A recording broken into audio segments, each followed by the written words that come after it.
Hello and happy Friday, everyone. Welcome to another LFG Live. This month, we're switching it up from June being managing people day to day, which, as we discussed, is one of my favorite topics. July, we are moving into marketing and branding. So, definitely some fun topics to talk about this month. Today, we're going to talk about marketing that attracts the right clients. We're going to move into next week why more leads isn't always the answer, not the full answer, at least. I love helping with that one. 24th, brand clarity for service businesses. And the last one of the month, what to outsource, what to own, and what to stop. Right? Should I outsource everything? Should I keep some things internal? Where's the mix there? I'm going to talk about that at the end of the month. But again, for today, marketing that attracts the right clients. So this month, we're going to talk a little bit about how to bring those right folks in and how we're going to have those conversations with them. But before we get into that, as always, what are we drinking today? Today, actually, I'm doing a hot tea. If you hear a little bit of a sniffle, allergies. I woke up terrible this morning here in New Jersey. I took a half a allergy pill because if I take a full one, I'll be napping. But today I am drinking tea to help clear this stuff up. I'm not going to pretend to be able to pronounce this tea, but I was actually at a conference at a hotel, and they always had the little things of tea. And they had this particular one, a little tea bag, and I had it, and I thought it was pretty fantastic for a hotel tea. They had a really great selection, so I wound up buying some for home, but really good stuff. I definitely recommend. But let's dive in. So this month, we're going to talk a little bit about marketing. And I'm going to start off with saying most of us as small businesses don't actually start off. Now, certainly, there's a lot of work that goes into marketing. I'm not going to claim to be the expert, but I certainly have been around a lot of either digital or print marketing businesses at this point in my career. But it doesn't only start with marketing. First thing it starts with is clarity in business.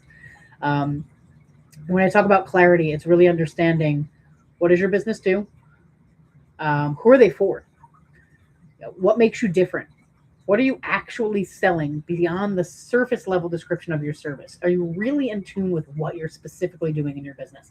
And if you don't have that clarity, no amount of social media, ad spend, new logo, new print campaigns, nothing is going to fix it. We're just going to be kind of yelling louder into the void versus being more intentional. I talk a lot about intention, being a lot more intentional in how we're going to do things. So when we talk about marketing that attracts the right clients, we're going to start off with talking about clarity and how we can do things differently than we've been doing them before.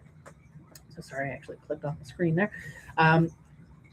When we find that clarity, that is what is going to lead our marketing. So why do most small businesses have marketing that doesn't work? And it's, when I talk to some folks, I've tried Instagram, I've tried TikTok, I ran Google ads, spent a bunch of money there, tried Meta ads. It was all a waste of money. We hired somebody to do some content for us. We had better pictures, better videos, nothing. And what was the instinct for all these folks? Change the channel they were on, switch platforms, try something new. And that's great. Maybe that is part of it. We're never going to say it's not. I always say not every solution is very cookie cutter for what we're talking about. Everything is going to be very particular to your business. But here's why the channel isn't always the problem. It's usually the messaging, and it's usually the clarity from the business. So a few ways that our messaging can go wrong or our clarity can go wrong is one is the message is too generic. It's just, hey, I'm local and we provide excellent service with a personal touch. All right. Well, kind of every business says that. It means nothing to a potential client. It means nothing to the person you're actually trying to speak to, who's trying to decide if you're the right fit for their business. Another is the audience is too broad. If we say, hey, we'll work with anybody who needs anything that we do. Now, I'm not saying we're trying to limit our client base. I'm not saying we're trying to limit what we're actually doing. But what I'm saying is I need for us to limit our marketing and our clarity so that our audience is not quite as broad. And they talk about that actually from a marketing company perspective. I have a few books back there in the seven-figure agency roadmap, and they talk about a niche, and I kind of think about that when you guys are all looking at how you're looking at your audience. You want to look at a product, a service, something very particular in what you do versus just the broad audience of everybody. The third is the offer isn't very clear. What exactly are we asking somebody to do? What will they get? What does it cost? What's the first step? Vague marketing produces vague results. And I think about the other day, I was putting out an email for my own business, for LeMay Fusion Group, out to some local businesses in Brick and Toms River. And I read through it. What I usually like to do when I'm reading through it is I read it, I like to step away and come back. And I try to look at it, not in my voice, not in my brand voice, not in my CEO voice, but in the person actually receiving it. Is this clear to understand? And I realized while I talked about all the ways that I can help them, the ways that I thought I can solve a particular problem for this particular group of folks, because it was a very, very small group that I was emailing. It wasn't just every business in my town. It was very specific business type with a very specific solution I was trying to solve. But I realized in there, I didn't talk about how to reach out to me. I didn't talk about what they should be doing with now that they have this information. So I gave them some call to actions, just like I do at the end of our calls here. So again, the offer isn't clear. And third is, once that's all done, you're measuring the wrong things.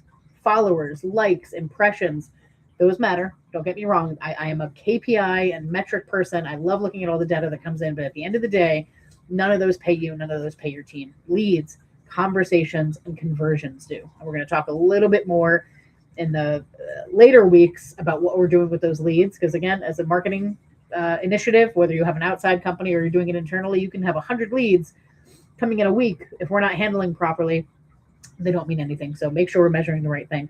So if we change the channel, we'll oftentimes just get the same results because you're bringing that same unclear, generic, broad offer, and it's just not going to work. We have to fix the messaging first, fix the clarity, then whatever channel we're in will start to work for us. So when we talk about clarity before marketing, there's some questions you have to ask yourself first. Who specifically do you help? With what specific problem? And why are you the right person to help them? Let's say that again. Clarity before marketing, the questions you have to answer for yourself first. Who specifically do you help? With what specific problem? And why are you the right person to help them? That's your positioning. Most small businesses have not ever written that down in one sentence. Most haven't. And you know what? I'm going to be fair. There might be more than one sentence, right? We may have different divisions or different things that we do. Just like here at LFG, we do people, process, and profit. We do a bunch of different things based on the department that's helping you out that day.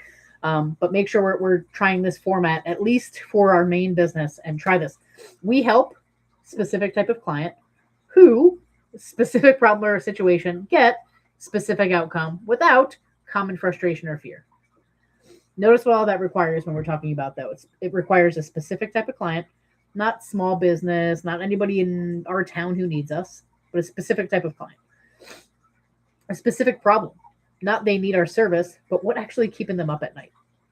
And I've actually used that in some of my personal marketing. What is keeping you up at night?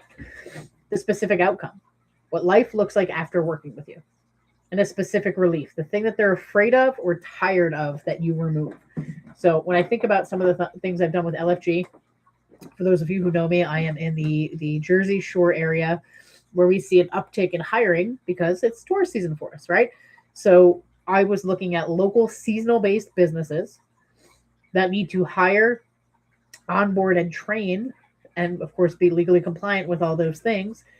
Their summer help, and they wanted these people in quickly. And the relief was, this is a drain on people. It's exhausting for folks. So I was able to tie that all into my marketing initiatives for local seasonal-based businesses. It wasn't just any business in Toms River Brick that needs me. It was this specific seasonal type business. If you can't fill in those blanks very cleanly, your marketing will always feel a little bit all over the place because you're trying to talk to everybody about everything all at one time. Just not going to work. You're not going to really grab anyone's attention. So clarity can sometimes be uncomfortable because you have to say no to some potential candidates. I know some of you watching, that's what you're thinking. Well, Daria, if I'm very specific, aren't I saying no to these folks? Not necessarily, right? You're still not necessarily saying no to those folks, but if you're doing it incredibly broadly, you're not talking to anybody. If you're doing it very specifically, at least you're specifically talking to this set of people. Like I said before, that doesn't mean next month we can't change that up, especially organizations who have more than one department or more than one main thing that they look at, right? Again, I'm always going to go back to landscaping because we have a bunch of clients in that industry, but I have my landscaping friend down the road who does traditional landscaping. They do, they come once every other week and mow my lawn for me and do my weed whacking and all that. But they also do hardscape. They also do all the stones and pavers and all that, Acevedo lawn care down the road. Well, that's two different things that he does, right? It wouldn't be great for him to have one giant ad out that says, this is all the stuff we do, because might that attract some attention? Certainly. And maybe we do one of those as kind of our broader unpaid ad, kind of just to show the umbrella of all the things that we do. But if we're really trying to be specific, he'll want to talk about the hardscape. He'll want to talk about those to that specific type of client that wants it, the specific problem they have, the specific outcome and specific relief. And then also those who want to get their lawn mowed without having to do it on their own, right? Those are two different marketing campaigns. So when we have the right client and we can define them, We want to talk about, everyone knows that I'm a hater of buzzwords and things like that. I always think of my buddy Tina, who I pick on sometimes for having some corporate buzzwords. But we talk about ideal clients or ideal client profile. It's become a business phrase that gets applied so vaguely. We want to look at who our customer base is, not just by a demographic, not just female business owner, 30 to 50. That's me. Between revenue X and Y. We want to look at clients more specifically than that. So when we were looking at our right clients, and you'll want to list this out, and we'll do our call to action at the end of the session as we always do. Your right client is somebody who has the problem you actually solve. Not a version of the problem, the specific problem your work addresses at its best. So think about your particular thing that you do. What is it at its best? How is it solving that? Okay. Second is it's ready to act on it.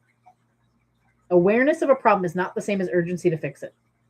Your best clients will feel the cost of not solving it. So a moment ago, I talked about LFG, looking at seasonal folks in the Jersey Shore area who are going to have peak hiring times going into the summer. And that's when I'm reaching out to them, not in the summer, but right before it, to say, hey, you're about to start ramping up. You can either spend 40 hours a week recruiting or let my team do it for you. Now, that same message that goes out to them in, let's say, April and May is not going to be the same message that goes out to them in September. September, they're not thinking about it. They're not ready to act on it. I just got out of my summer season. I don't give a crap about this right now. I'm not ready to act on it. So you have to make sure your marketing is when they're specifically ready to act on it. I also think about that again with landscaping industry. If we have landscapers that also do snow removal, are we going to talk to them about snow removal services or talk to our clients about snow removal services in June? Of course not. We're going to do it when they're ready to act on it. A third, and this one is near and dear to me, values what you do. Not every client who needs you will value. The ones who pay on time, refer others, and don't grind your own price, those are the ones you want. I learned that as a valuable lesson at an amazing digital marketing company that I worked for previously, MediaTune. Absolutely fantastic company, fantastic leadership. And, when we talked about pricing, they were never willing to really be the most competitive in the sense of being the cheapest. And they said it was because we provide a great value. We're amazing at what we do, and they are. And we want to attract the clients who value that. We don't want to attract that client who's going to want a 5% discount and focus on that versus focusing on how we can increase their business by 20% if they actually followed what we're telling them to do. So you want to find a client who actually values what you do, understands it. There might be some educational component in that, but somebody who actually is valuing what you're doing. And then last up, your right client is somebody who produces work that you're proud of. That sounds weird, right? We should be open to making money off of anybody. And I'm not saying we won't be, right? But if somebody produces work that you're proud of, that matters so much more than people want to admit. It'll help you work harder, help you keep going towards the end result. Those are the ones worth marketing towards. Okay? So look at your last 10 clients, the last 10 customers, however we phrase it in your industry. Which ones were genuinely great to work with? And what did they have in common? Not just on paper, but in how they showed up, what they valued, how they communicated. And look, we're for-profit businesses, right? Even a nonprofit is still for a net asset. But were they a financial asset to the organization? That pattern is your right client profile. Start figuring out how to market more to those, not the low-hanging fruit or the people who aren't really doing the right thing.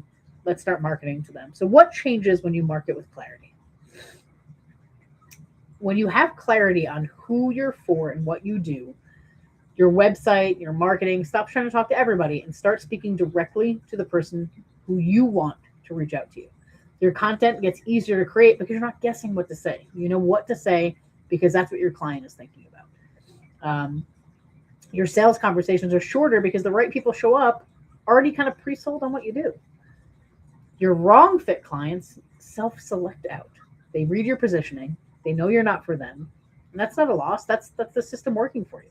That's making sure that you're not wasting your time on the clients that aren't a right fit. And last, very importantly, we can't rely on our entire business on referrals, but we do love them. Your referrals get better and better. When people know exactly who you help and what you can do, they refer you to those people exactly. So clarity doesn't narrow down your market. It feels like it does, but it doesn't. It's actually sharpening your aim. Sharpening your aim for who you want to go after. And a sharp aim is going to outperform a scattered one every time.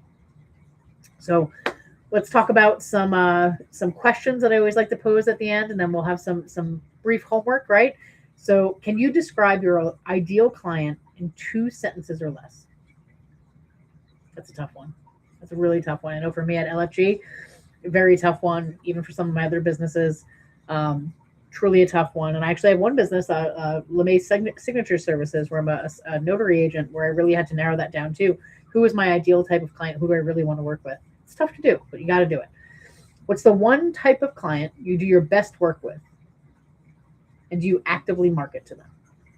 And third, what marketing have you tried that hasn't worked, and what do you think was missing? Now, when I'm not telling you to do that, and I know again from the marketing companies that I've worked with, do not say that you've tried a method of marketing, you posted on Facebook for 4 days, didn't get a lead, and you're checked out. That's not the way that's going to work. We really have digital marketing takes time to have effect, right? Whether it's your Google, Meta, whatever it might be, it takes some time. But what have you really truthfully tried that hasn't worked? And what do you think was missing in that we can change for the future? So your homework this week, write your positioning statement. Who specifically do you help? With what specific problem to get what specific outcome? That is who we want to market to. And if you need help figuring that out, you just want somebody to brainstorm some things off of, you know where to find me. LeMay Fusion Group, 732-508-0580, Daria at LeMayFusionGroup.com or www.LeMayFusionGroup.com. Always a free session to start off. So if you just want to chat kind of about your business needs and what you're looking at, certainly glad to do that. But again, next week we are talking about leads, specifically why more leads is almost never the only answer, and what we need to continue focusing on as well. And that's actually exciting too, because it starts to cross over into the operational world that I love working on when we talk about point of sales and SOPs, playbooks for sales and follow up and all that kind of stuff. And I can show you specifically how a business that gets 25 leads can outperform a business with 150 leads when they're actually doing things the right way. So looking forward to talking about that. But for now, go finish your drink. Hopefully you got a great tea, coffee, whatever it might be. Maybe iced, even though mine's hot today. But go finish your drink. Take a deep breath. And go lead with intention today. Thanks, everyone.